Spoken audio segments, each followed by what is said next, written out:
Pulse, the pulse of Nigerian politics. My name is Sharon N.M. Chuku. Joining me live in the studio today, I have with me Mr. Daniel Sacramento. Good morning, sir. How are you doing? Good morning. And how are you doing, sir? I'm all right. Let's go. All right, we're going straight to the stories that we have for today. The federal government has suspended the rollout of new tax laws, raising questions about timing, economic pressure, and public trust. And over in Anambra State, Governor Chukwuma Soludo has made a very interesting statement urging young people to join the Nigerian military, a call that has sparked debate around security, unemployment, and federal state roles. Now, over to national politics, Atiku Abubakar's son has defected to the APC and openly pledged support for President Bola Tinubu, fueling fresh conversations about loyalty, symbolism, and political calculation. And finally, Labour Party's Datti Baba Ahmed says anyone hoping to defeat Tinubu must use what he calls red eye. A statement that has stirred debate about strategy, rhetoric, and the state of opposition politics. Now, these are the stories we're having for today, but we're starting first with the new tax laws being reviewed currently by the federal government. And Mr. Daniel Sacramento, ever since last year, where the federal government came out to announce the new tax laws, I don't think the average Nigerian has had a peaceful sleep, because this year only, just January of this year, we're seeing people panicky, people making rash decisions just because of the impending new tax laws. Now, the federal government has come out to put a hold to that, suspending that rollout. And how confusing can this be for an average Nigerian? Okay, Sharon, the truth about it is that in as much as a lot of seminars has been going on here, there, and there, a lot has not really been clarified to the citizenry of Nigeria.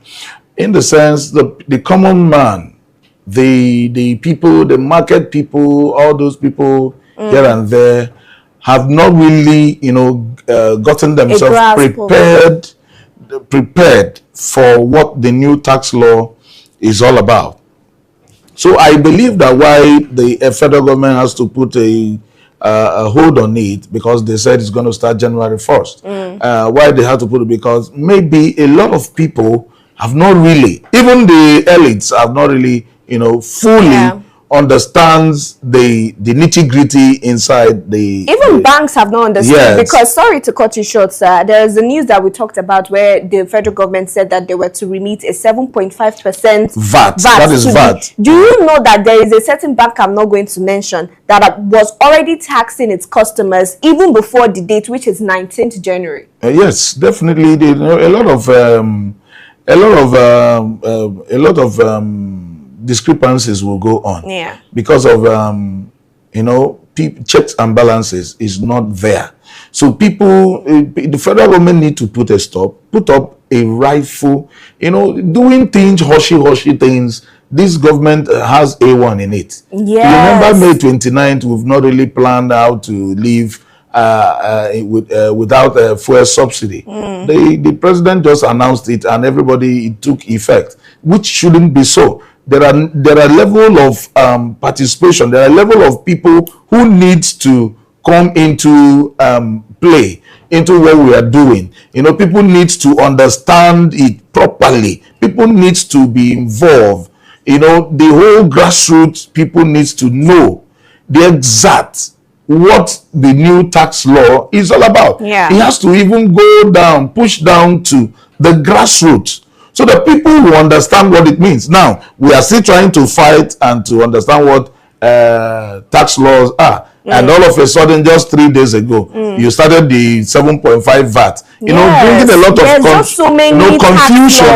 confusions here and there. So many issues that needs to be rectified properly before we begin to, move into it. People need to look at it, criticize, look at it critically, review it, know how best it's going to operate, how best it's going to, suit the people of Nigeria before it begins to, before the implementation. So I think it is a right step in the right direction from the federal government, holding on until wider consultations and the spreading of it. I remember those days when there was a cash crunch. CBN took it upon themselves for almost 1 month, 2 months, going around different markets to tell people, how this cash crunch will work and why it should work and why this and how to overcome it and this and that, which I was part of because they used they used my services to make sure we disseminate the informations to various places, markets, nice. Going to the market, going to the street to the grassroots to tell people how these things should work. So I believe these are the things that the federal government needs to put in place. Enough, more just from December to this time cannot really, get people prepared for whatsoever that they want to do. It's such a short notice, and that's another thing that I've seen with the pattern and ways and manner in which this government. Then they now stay inside and now start adjusting. Yes, it doesn't work like that. They should have taken the time to do all of that adjustment before even making the announcement. Yes. Now joining us also via Zoom, we have Miss Ifoma Oji. Good morning and welcome to the conversation. We are talking tax laws and the fact that we're seeing from the federal government and the chairman of the Presidential Tax Reform Committee, Taiwo Oyedele, who has advised the NRS and the JRB to hold off first on implementing the laws until clarity is achieved. Now, we're even talking about the fact that the time frame they give Nigerians is very, very short. But there is also another issue. Now, according to Mr. Taiwo, now he's saying that the documents concerning the tax laws that are circulating may not really reflect the definitive versions of the law. So they're saying that what they have and what the federal government has might not really tally, right? And they need to review both what the federal government have and see what exactly that says. But right now, the federal government has taken all copies of that document, maybe to also carry out their further review. And really, my question is to you, Ifoma. What is your take in the way and manner in which this tax law was announced and how it has been affecting Nigerians ever since?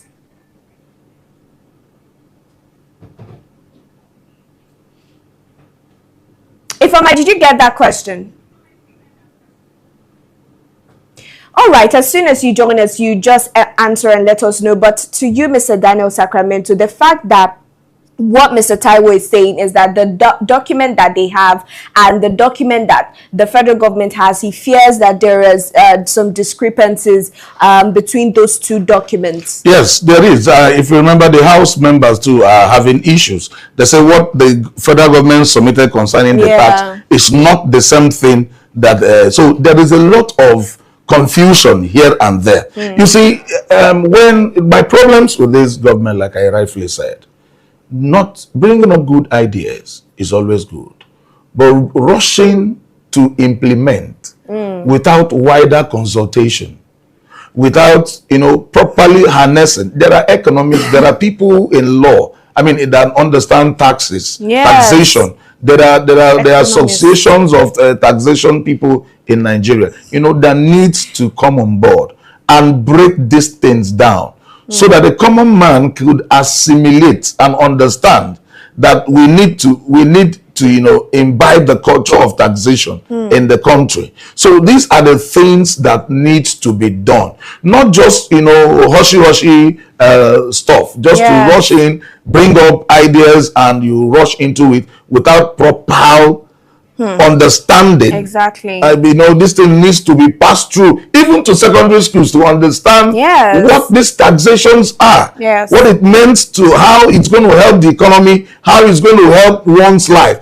And you could see even the atrocities that are going on in banking system, where every now and then people's money are being removed without their consent. They say they are taking 15 naira. The next minute you are seeing 350 naira. Some people you see 150. And the federal government has not even tried to understand why these things are. Because this is where you start to cushion and to stop, to curb those menaces going on in people's account. Yes. Before you begin to talk about taxation, because it is through the bank system that you still do the taxation. Yeah. So that there will not be a conflicting of shadows, you know. But you know, Mr. Dan, I think this is going to affect the banks, the normal banks that we know, because let's also take a look at some fintechs organization like OPay and the rest. I'm not mentioning all their names, but we know them, right? And compared to your traditional banks, we know that these fintechs do not even charge the service charges that these banks are charging.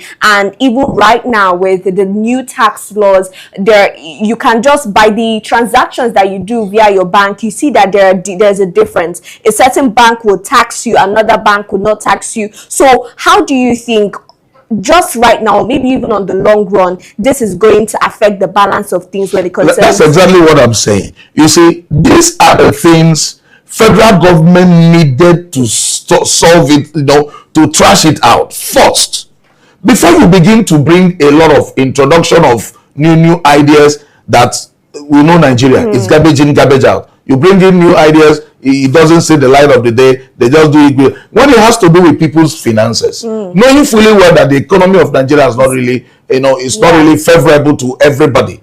So how does a common man, because this, when you're talking about all these taxes and all these things you're saying, how does it relate to a common man whose money is in the bank, the petty traders? How do these things affect them? Now, first, I think the CBN, the stakeholders, should come on board with the bankers, the banks in this country. How much do you take for your service charges? Let it be, let it be a uniform thing. Yeah. Not this bank charging this one, and it ought to be. So these are the discrepancies that needed to be sorted out. Now, before you begin to make a new law of taxation, that okay, we begin to tax. Okay, now if the taxation means we're taking 1,000 naira, everybody understands that it is 1,000 naira. From my bank, 1,000 naira is taken. From this bank is 1,000 naira. Not today, I am seeing 1,000 naira. It varies. Tomorrow you are seeing 2,000 naira leaving your account. Tomorrow the other person sees 5,000 and leaving his account. So it becomes confusing. So it has to, everything has to work in uniform. Everything has to be in accordance. Then everybody will realize and understand that, see, this is what the federal government and everybody takes. So when money unnecessarily leaves my account, I will know who to hold responsible. Yes. But until all these things are being rectified, I don't see, there's going to be a lot of confusion and chaos everywhere. I think the confusion is even just starting. There's going to be more and more confusion. Massively. This is about people's finances, and we know that, to be honest, the government really has not given the Nigerian people so much that they can take even a dime without the Nigerian people feeling the brunt of that. So I think this is just going to be the beginning of that confusion going forward. Anyways, we want to see what will happen with this new tax laws now that it has been suspended, to look at you know, just to take a whole look at it and review that. We have to move over to national politics again, where we're seeing Atiku's son defecting to the APC from the PDP. And not only did he defect, because I think it's his right to defect to whichever party he wants, it is what follows that he has come up now to publicly, officially support Tinubu for his re-election in 2027, seeing that his father, Atiku Abubakar, has been a Nigerian that has really been invested in running for the presidential elections for years now, and he has come out even recently to make known his ambition of rerunning again in 2027. But his son is saying, I am not supporting you, sir. This is where my alliance lies, and I am asking you now, Mr. Daniel, because he has even asked his people to now support Mr. Tinubu, knowing that his father has a presidential ambition. Okay, like you rightfully said, in every 12, there's always going to be a prodigal son. There's going to be a Thomas. There's going to be a Judas in every 12. Now, the Atiku's son is an adult whom understands the terrain politically, and he might have he has the right to choose any political party he desired to to be in, and knowing fully well that his father, ever since maybe before the father gave birth to him, he might have been hearing even from the stomach that my father has been contesting every now and then. Come to think of it from the moral angle, you understand. If being a former vice president and you've contested and you're looking at the age, the likes of Atiku should be an elder statesman. True. Who should be giving the younger generation the push and the ideology of how to make this country better. Atiku, I still want to find out if there is any of his belongings he forgot in in Aso Rock. You understand? I still want to confirm. This is a man who has made it all through his life. He's been a controller of custom before he moved into politics, and done so much, done well. And he's been employed, and has an interesting career. There's no other ways to describe Atiku, but rather to say a successful business politician. He has been a successful man. I think what we lack in this country this time around is people that will give the younger generation the push. And until these things are being done properly, the younger generation have no shepherd who guides them rightly. Yeah. And that is why everybody is doing anything at all costs to make sure they survive. Because we have, the people we are looking up to, the mentors, have left everybody, pursuing their personal selfish interests. And they have taken the knowledge with them. Good. Even when they know they are closer to the grave, they keep, trying to die with that potential they have, instead of trying to, pass it on like Elijah did. You need to pass on the mantle to younger generation. Breed them. This was what the old time politicians did. They have to breed new set of people, not the likes of, we are saying in Wike. No, that one wants to still who believes that if Fubara continues, his life, his destiny, he's going to be relevant. He doesn't understand, because maybe they don't read the scriptures. Some of them don't go to the Quran, because I believe that some of the things that are in the Bible are in the Quran. Yes. There is time for everything. You can't be having, standing on the podium every time. There is a time when you are going to back out from the podium. Yes. Other people will take the lead. It is normal. This is natural thing. These are the things God has done. It is not human beings' calculation. You can't be there every time. You are not there. And our people, our politicians, don't learn. Aton Zeribe, there was a time he was everywhere. Today, he has gone. His legacy is still there if he has any good one. Do you understand? Yeah. Senator Annie Okonkwo, of blessed memory, has gone, but the son is there. He built people. Today, the son is in the Federal House of Representatives, doing well. He was a senator. Now the son is in Federal House. So you must learn how to build people. You must learn. These are the issues. Now, Atiku, every now and then, coming out to contest, there is a time to back out. There is a time to breed new young guys. Give them the support that they need. Give them that financial, that understanding on how to even form alliance for them to carry this baton to move. Tomorrow the person comes back to come and pay homage. Exactly. Now, so I don't have issues with the son going over to the Tinubu's camp, because he believes maybe he has seen one or two things that the present administration is doing, or he has a better chances with the Tinubu administration for him to pursue his political career, since his father does not want to build them. He wants to build himself. So he has to move. He has to move to build his own self. Instead of dynasty in a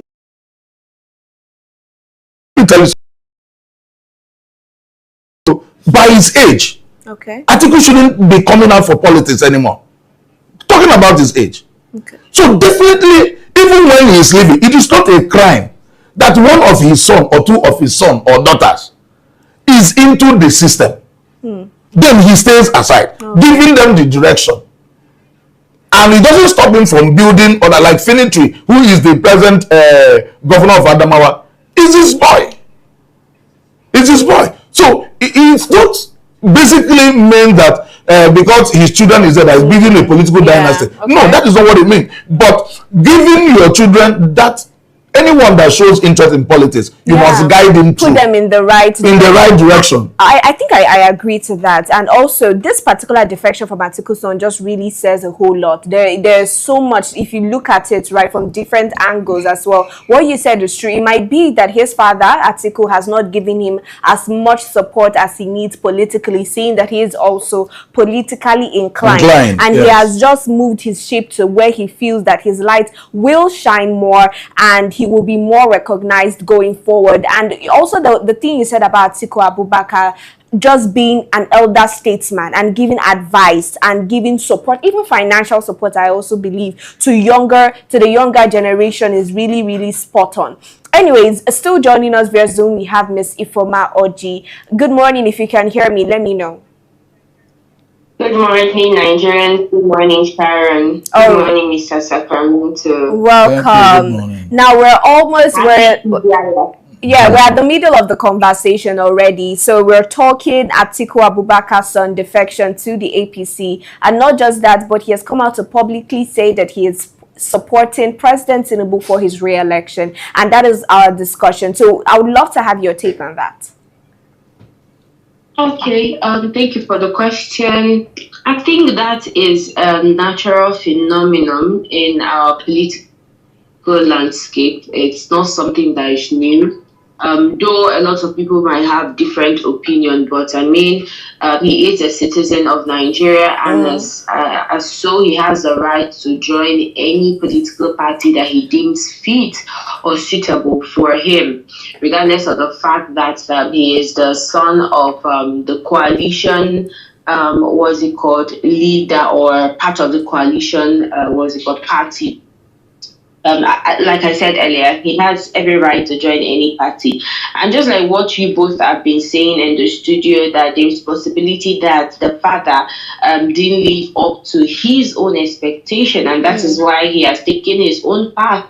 And the path is by joining APC and resigning from PDP. Like I said earlier, it is fundamental human right, according to the Constitution, to join any party that he feels is maybe will give him the value that he deserves. So I don't actually see a problem with that. All right, and I think that's basically what everybody is saying right now at the moment, even on social media. Now, just as we're still talking national politics, we're going to take a look at a video from former vice presidential candidate Datti Baba Ahmed talking about a strategy that he believes anyone who wants to unseat the current President Bola Ahmed Tinubu must use in order to be successful. Let's have a look. Peter Obi, Supreme Court cannot give you governor and give you presidency, for God's sake. Stand up and do something. Nigerian Constitution was clearly breached. Section 1342B. It couldn't be any clearer. Now, if it was June 12 people that you breach not just the Constitution, breach just one small punctuation in their interest, I swear to God, nobody will sleep. They must take it. So as much as I dislike the fact that they abuse the Nigerian Constitution, you must give it to them. They fight for their interests. And they can organize June 12 rallies. They can keep it up for 3 decades. And if you say, so no, let's go to court, let's go to court. But they didn't do that alone. They were able to mobilize other Nigerians. So they talk about ensuring that the opposition unites. Whoever is going to defeat Tinubu must be ready to, I'll use the word red eye. You must show your red eyes if you're going to defeat Tinubu. Because on that day that they're declaring the result, the people declaring a fake result are criminals. And those who are stopping the declaration of fake results are good citizens. So what they normally do is to tell the law enforcement, hey, look, these people are stopping me from declaring the wrong results. They are criminals, they are breaking your law. So, and they are the ones breaking the law. The ones breaking the law. Can you see, they are stopping me from committing a crime. Yeah. They are stopping me from, catch them, they are stopping me from rigging this election. Whoever is going to defeat Tinubu must do red eye, show red eye. I think it must be somebody who is like, there's no going to come.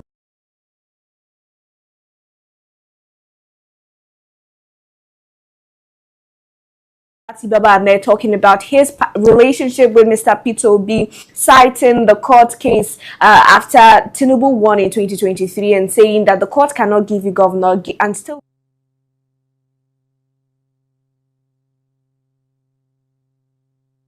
It is today that you must use your red eye. Mr. Daniel. You see, Datti Ahmed have said it all. I said this last time. You did indeed. And I keep saying it. Oga, speaking grammar from here to next year, doing 10 million match in television or in social media will not give you presidency. You must be rugged in toto. Look at Trump, his second coming. You have to be rugged. There is no time for sentiment. The system is corrupt. You will be corrupt to come inside the system. There is no gentleman in politics. That is the gospel truth. Let me tell you, a system that is corrupt for more than 60 years, and you just think you will just be speaking grammar and correct it. It's not true. You must come into that system. Do you understand? Okay, let me give you an instance. Jesus was called to come and serve humanity. God has to use a human vessel to bring him on earth as a human. It wasn't as if God cannot just call him, he will just fly down and start operating. He can. But these are normal principle. He has to come in human flesh. Partook of the, get feelings of how human beings behave. Normal human being stays with sinners. He said, I didn't come for the righteous. I came for the sinners, that they might have life and have it more abundantly. So you must first of all come as a sinner. That is the irony. Nigeria does not even have a system. All our system is corrupt from A to Z. Even when Yaradua came in, he said the election that brought me is corrupt. That I want to change it. Before he took ill, you will show the processes he moved to make sure that when next any election is coming up, it comes in a very beautiful dimension. Come, there is no beautiful bride in politics. There is no beautiful bride in politics. You have to be insensitive when it comes to winning election. I totally agree with Datti. Because the only thing that this country hears is you have to use an iron fist to come in. Then you now start soft pedaling. Now start making the institution strong, so that corruption will be pushed out of the system. But if you do not do that, my sister, it's as if a young man of God who just came out from theological school now goes to his father's village to go and uproot an iroko tree that is even older than his great grandfather. You know that person will die, because even God respects boundary. That is why I say, give Caesar what belongs to Caesar, give Jesus what belongs to Jesus. Do you understand? So it's the irony, and I totally agree. That's why you see when the Northerners are coming, they don't know what is zoning. They will fight tooth and nail to make sure that if he enters, he enters. He doesn't enter, they come back. The next election period, you see the person is coming back. Atiku is a very good example to that. Even late Buhari. Yes. Do you understand? So there is no way you come here and be speaking, yo man, you don't put your hand on, yo man, But Mr. Me does not say yo man. I'm not talking about people, but I'm just talking about general. Okay. You don't come and be doing yo man, I just come back from the United States, man. I want to make this country great, man. Who will they tell? Who? Oh, is it the people who have sold their conscience? People who does not even hear all those grammar you're speaking. So there is no other way. So you have to be rugged in every aspect of it. Look at Oti. Abia State is very terrible when it comes to election. So he has to leave that Oyiboish attitude. Bring back that Aba lifestyle as a full-fledged Aba child. And you take the bull by the horn to make things, to change the narrative. And that's what he's doing. So Mr. P2B has to change it. He has to leave speaking grammar and going from or that if it is going down to kneel down, go and kneel down and get the ticket. Then you change, you come in because you have the mandate of change. You now come in to change. That is how politics in Nigeria works. All right, Mr. Daniel Sacramento. And then I'm going to come to you, Ifoma, because Mr. Daniel really has said a lot. And with what Datti Baba Ahmed is saying about Mr. P2B just really changing his strategy as regards this election, what are your thoughts? I think, first of all, Datti Ahmed and Mr. Sacramento have said everything that is needed to be said. See, what happened in 2023 should actually teach Mr. Obi a very big lesson, because according to him, he wanted to contest the election results in court. And at the end of the day, where are we? You see how porous, you see how compromised our judicial system is. So if you want to fight our politicians, if you want to fight Tinubu, most especially, you have to have red eye, just like Datti said. He's not something that you campaign on social media. We can say that P2B is president of Nigeria on social media. It's not something that you campaign. It's not something that you be traveling around the world. It's something that you have to meet the grassroots. It's something that you have to form stronger alliances. We have Atiku, who is already in the game, and we know how he can be when it comes to playing the game. Imagine a situation whereby he scored second in the 2023 election. It's to tell you that he was really rugged. If you're talking about rigging, man, he's good at rigging. You understand? Just that anything you want, he gives you. You get, but that kind of thing, it's not something that you do with I have principle, I am disciplined. With Nigeria, none of them have principle. All of them. Nobody has principle. You do with what's it called, being principle or having integrity. Nigerians already know that you have the integrity, but what Nigerians want to see you act on is being regimented, is being rugged, just like other politicians are. Tinubu is a rugged politician. He's somebody that is very hard to beat at his own game. So there's a popular saying that says that before you catch a criminal, you will have to be a criminal. So he has to be a criminal in order to defeat or oust the present administration. So I believe Datti and Mr. Sacramento have literally nailed the nail on the head by saying that, you have to develop red eye to win or oust the present administration and not social media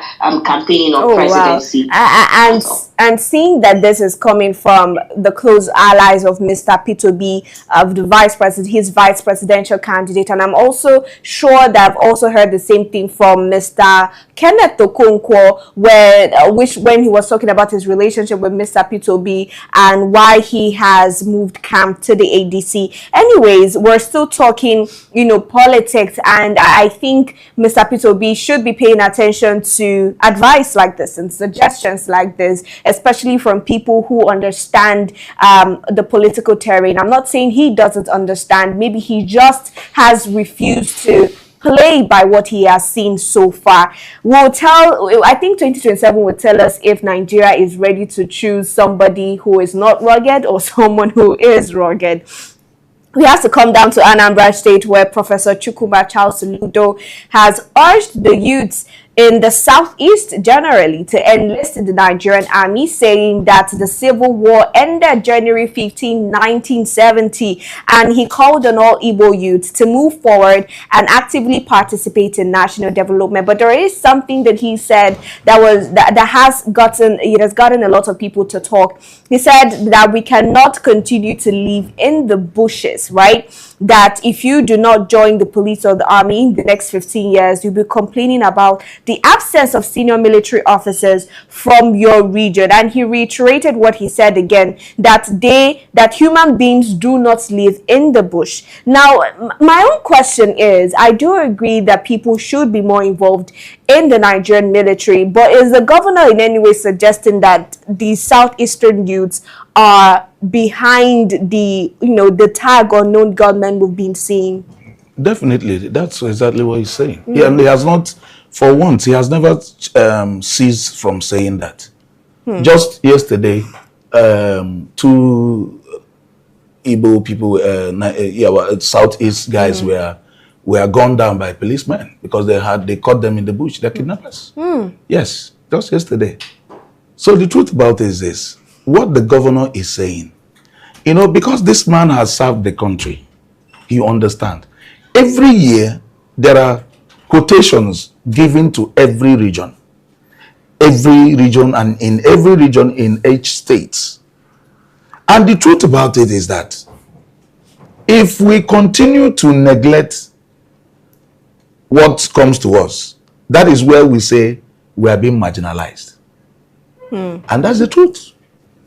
If we do not build ourselves to get into the senior cadre of the security architecture of Nigeria, when other regions will be discussing us, there is nobody there to defend us. It becomes a terrible situation. So every region, once we get things like this, we must cash into it. As we speak today, how many DIGs do we have? I don't know if you understand. Yeah, good question. How many DIGs do we have? Because we're saying it's not our thing. But you see our big boys, whenever they are coming back, they go and pack security people to move around. So they now say, okay, let our people come in and join. We will now be saying, no, this or that or that. No. So what the governor had just said is that, so that we don't wake up tomorrow and start blaming people when opportunity is being given to us, and we disembark from the opportunity, it becomes a problem. So people must cash in any way we can, so that that level of marginalization we keep clamoring or saying, we'll begin to bridge it. We'll begin to bridge those gaps. Because if we have, just take for instance that, just last week, about 1,000 cadets were ASPs were from Southeast. It's a good step in a good direction. We have a lot of them that just came on board. So these are the things that we need to do in the military as well. We move in. We have to move in. So that we will get up to that level. That when time comes, what we are all building, we will now have the say in every sector. And I think I see the point in that, the fact that when you're clamoring for marginalization, or the fact that you've been marginalized for so long, there are different ways to kill a rat. There are different ways to fight and win a battle. It doesn't have to be loud. And I think what you're saying is that we can find a way to infiltrate these high agencies and political positions even, so that we have representatives in those fronts. Now, Ifoma, what do you have to say to that? Okay. In as much as I will agree with everything that Mr. Sacramento have said, I think I have a contradictory perspective. No, it's not really about people being integrated into the military or the police force. It's about the arrangement the system has for them. That is actually the main bone of contention right now. Because we've seen one time a military personnel came out one time to decry on how much this military men their salary is. I think one time he said it was around 100,000 naira. It was 80-something thousand, and then it was updated to 100 and something thousand naira. And for somebody that is giving up his life, giving up his aspiration in life just to secure the lives of Nigerians, 100,000 naira is nothing. Is literally nothing. compared to the stress that they go to, comparing that to the sacrifices that they will have to do just to secure people's lives and properties. And then what's it called, the governor of Anambra State saying that people should join now so that in years to come they won't be agitating that they were not reinstated as at military offices, top offices. Yes, we get that, we understand that, but please, Mr. Sacramento, and everyone in the studio, can somebody actually tell the governor of Anambra State that his children or his sons should equally be reinstated into the military or join the military? Because if you're talking about Nigerians joining military, your own household should equally be among those that will join it. There should be an encouragement, or should I say a mascot for others to join the military. It's not just about coming out to tell Nigerians to join. See, Igbos understand these things. Igbos understand that there are no plans. Many people in Nigeria understand that there are no plans for the security personnel. There is nothing like them going on, giving their lives for Nigerians, giving their lives for politicians. At the end of the day, their families are left impoverished. Their families are left with nothing. We remember one time we talked about a story about a military white woman that came out in the public to decry on how a military general was gone down, and up till date we've not heard about how it happened. How did intelligence leak? All these things. Yesterday alone, in the east here around Independence Layout, we have about 4 policemen that we are gone down. Now we are still talking about the fact that we don't have more policemen or more military men in government, or rather to protect Nigerians. The people that we still have working right now are being gone down by all this bandits and all these terrorists. Come on, Nigerians are no fools. They can't be giving their lives for nothing. I don't really want to say too much, but what I'm saying now is, if the governor of Anambra State wants people to join the military or join the police force, his children should start off with that. Ifoma, and then I'm hearing just the pain in her voice, because I think you're taking this from 2 different perspectives.